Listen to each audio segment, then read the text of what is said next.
ইশারা করে দেন যে হযরত খেলাফত দিয়েছে জিয়াউল হাকিম দাদি সাহেবকে, যে ইনশাআল্লাহ।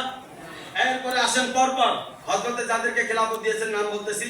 হযরত মাওলানা মুফতি শাহ ইমদাদুল্লাহ হুসাইনি সাহেবকে, ইমদাদুল হক সাহেব গায়কে বালিয়া খেলাফত দিয়েছেন, দোয়া নিচ্ছেন। মুফতি সোহাইল আহমদ আনসারী সাহেব আসেন, উনাকেও শাইখে বালিয়া খেলাফত দিয়েছেন, দোয়া নিচ্ছেন। মুফতি মামুনুর রশিদ গাজীপুরি সাহেব সামনে আসেন, উনাকেও শাইখে বালিয়া খেলাফত দিয়েছেন, দোয়া নিচ্ছেন। আচ্ছা এখানে আসেন মাওলানা লুৎফুর রহমান সাহেব শেখুলাদি সাহেব, আপনি দোয়া নেন হযরতের কাছে, উনাকেও শাইখে বালিয়া খেলাফত দিয়েছেন, দোয়া নিচ্ছেন। হযরত মাওলানা মাসুদুর রহমান সুবহানী সাহেব সামনে আসেন, উনাকেও হযরতের খেলাফত দিয়েছেন, দোয়া নিচ্ছেন। এরপরে হযরত মাওলানা কালামউদ্দিন ফায়েজি সাহেব সামনে আসেন, উনাকেও হযরত খেলাফত দিচ্ছেন, দোয়া নিচ্ছেন। এবং আজকে এই পর্যন্তই তো। আর এছাড়া আমি যাদের নাম ঘোষণা করেছি ওনারা আসেন নাই, অনুপস্থিত ভাবেও হযরতে ওনাদেরকে খেলাফত দিয়েছেন, কথা ঠিক কিনা? ওকে হযরত বলতেছে যারা অনুপস্থিত তাদেরকেও হযরতে খেলাফত দিয়েছে, কথা ঠিক কিনা?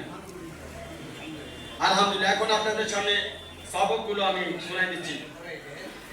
পীরে কামেল আল্লামা ইমদাদুল হক সাহেব দামাত বরকাতুহু আলিয়া শাইখে বালিয়া প্রদত্ত ওজিফা বর্ণিত সবক শাইখের অনুমতি ক্রমে আদায় করতে হবে।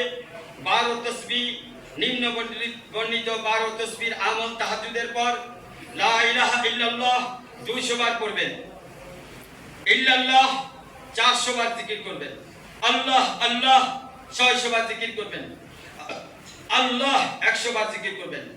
বিশেষ দ্রষ্টব্য লা ইলাহা ইল্লাল্লাহ ও ইল্লাল্লাহ জিকিরের সময় প্রতি 100 বার পড়ার শেষে পুরো কালেমা একবার পড়বেন, একসাথে 3 বার 5 বার 7 বার দুরূদ শরীফ পড়বেন। আল্লাহ আল্লাহ জিকিরের সময় প্রতি 100 বার পড়ার শেষে আল্লাহু হাজিরি, আল্লাহু নাজিরি, আল্লাহু শাহিদি, আল্লাহু মাই 3 বার 5 বার 7 বার করবেন। 12 তাসবিহ আদায় ও প্রতিবার জিকির আরম্ভ করার শুরুতে তরিকাতের মাশায়েখগণের প্রতি সওয়াব রিসানি রূহের উপরে হাদিয়া করে দেওয়া অত্যন্ত উত্তম। এটা করলে আল্লাহ ওয়ালাদের ফয়েজ বরকত হাসিল হয়। সওয়াব রিসানির নিয়ম, প্রথমে ইস্তেগফার করবেন 11 বার, এরপরে দুরূদ শরীফ পড়বেন 11 বার, এরপরে সূরা ফাতিহা পড়বেন 3 থেকে 7 বার, এরপরে সূরা ইখলাস পড়বেন 3 থেকে 11 বার, এরপরে দুরূদ শরীফ পড়বেন 3 থেকে 11 বার, এরপরে মুনাজাতে কায়ে মনে আল্লাহ তাআলার কাছে কান্নাকাটি করবেন এবং আপনারা আল্লাহ ওয়ালাদের আপন শায়েখদের রূহ মুবারকে এটা হাদিয়া করবেন।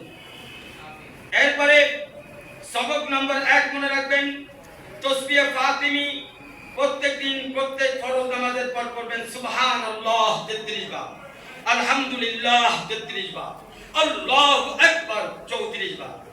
তাসবিহ ফাতিমি পরে তাসবিহ সিত্তাহ 6 তাসবিহ প্রত্যেক ফরজ এবং মাগরিবের নামাজের পর সুবহানাল্লাহ 100 বার, আলহামদুলিল্লাহ 100 বার, লা ইলাহা ইল্লাল্লাহ 100 বার, আল্লাহু আকবার 100 বার।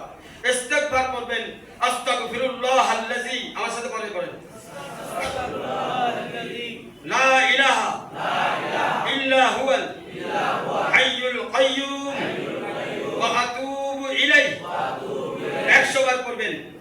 দুরূদ শরীফ পড়বেন আল্লাহুম্মা সাল্লি আলা সাইয়্যিদিনা ওয়া মাওলানা মুহাম্মাদিন ওয়া আলা আলিহি ওয়া সাহাবিহি ওয়া বারিক ওয়া সাল্লিম বিআদাদি কুল্লি শাইইন মালুম মিল্লাক 100 বার পড়বেন।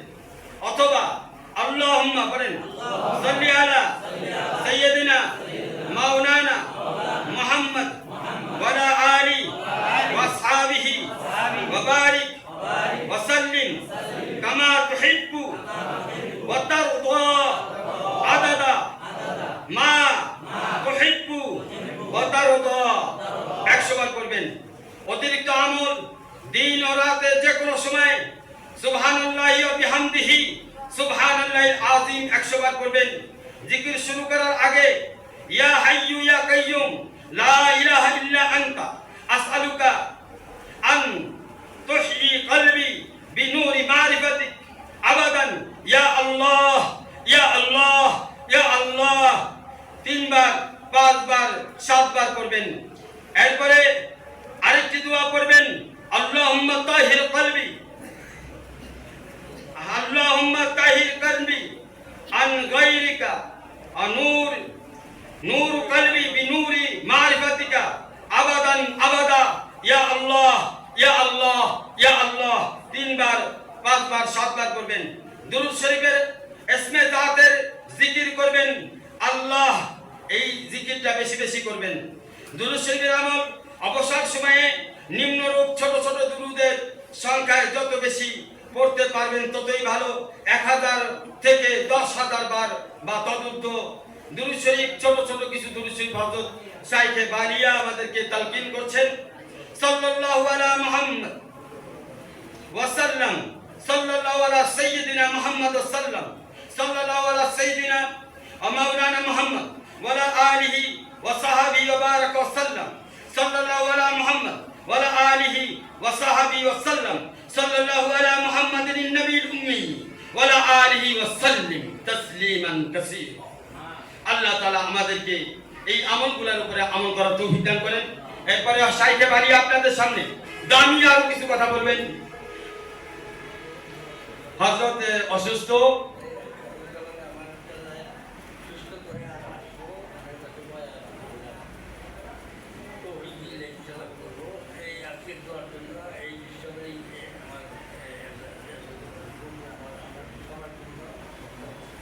হযরত আমাকে দোয়া করার জন্য বলছেন আপনারা কি বলেন রিয়াজ ভাই হযরত বলতেছে দোয়া আমাকে করার জন্য তার বাবা জন্য দোয়া